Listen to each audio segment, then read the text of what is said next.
Hello hi friends. இன்றைக்கி நம்ம ஒரு கருத்துள்ள ஸ்டோரி பார்க்கலாமா?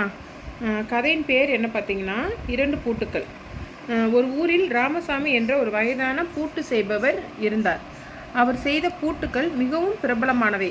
அவரிடம் இரண்டு சீடர்கள் வேலை பார்த்தார்கள். ஒருவன் பெயர் கண்ணன், இன்னொருவன் பெயர் பாலா. ஒரு நாள் ராமசாமி அவர்களுக்கு ஒரே மாதிரியான இரண்டு பூட்டுக்களை கொடுத்தார். அந்த பூட்டுக்களை 1 மாதம் வைத்திருங்கள், பிறகு திரும்ப கொண்டு வாருங்கள் என்றார். கண்ணன் அந்த பூட்டை தினமும் துடைத்து பளபளப்பாக வைத்தான். யாரையும் தொடக்கூட விடவில்லை. பாலா அந்த பூட்டை ஒரு பழைய வீட்டின் கதவில் பொருத்தி தினமும் பயன்படுத்தினான். 1 மாதம் கழித்து இருவரும் பூட்டுக்களை கொண்டு வந்தார்கள். கண்ணனின் பூட்டு பார்க்க பளபளப்பாக இருந்தது. ஆனால் சாவியை போட்டதும் அது திறக்கவே இல்லை.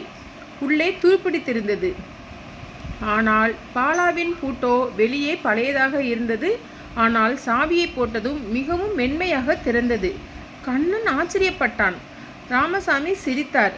பூட்டு பயன்படுத்தப்படவில்லை என்றால் துருப்பிடிக்கும், ஆனால் பயன்படுத்தினால் தேயும், வேலை செய்யும் என்றார்.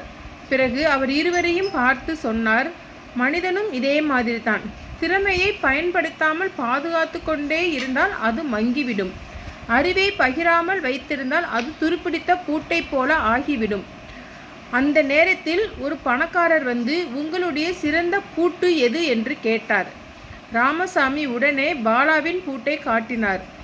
இது பழையதாக தெரிகிறது என்றார் அந்த பணக்காரர். ஆமாம் என்றார் ராமசாமி.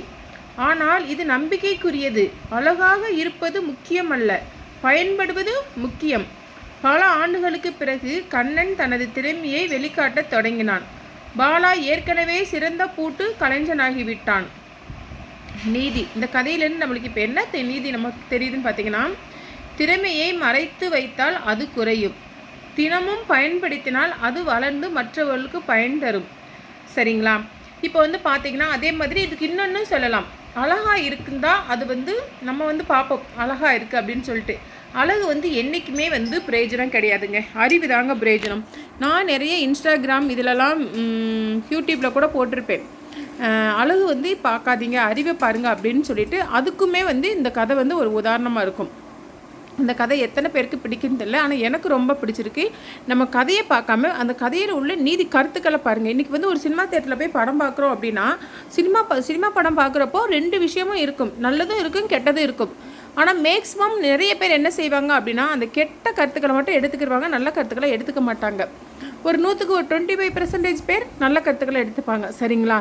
எதையுமே நம்ம கெட்டது நம்மளை ஈஸியாக அட்ராக்ஷன் பண்ணிடுது. ஆனால் நல்லது பண்ணாது. நம்ம தான் போய் அதை அட்ராக்ஷன் பண்ணணும். அதனால் இந்த கதையில் உள்ள மாதிரி யாருமே பளபளப்பாக இருக்குது, அழகாக இருக்குது அப்படிங்கிறத ஒரு அழகுக்கு இம்பார்ட்டன்ட் கொடுக்காம அறிவுக்கு இம்பார்ட்டன்ட் கொடுங்க.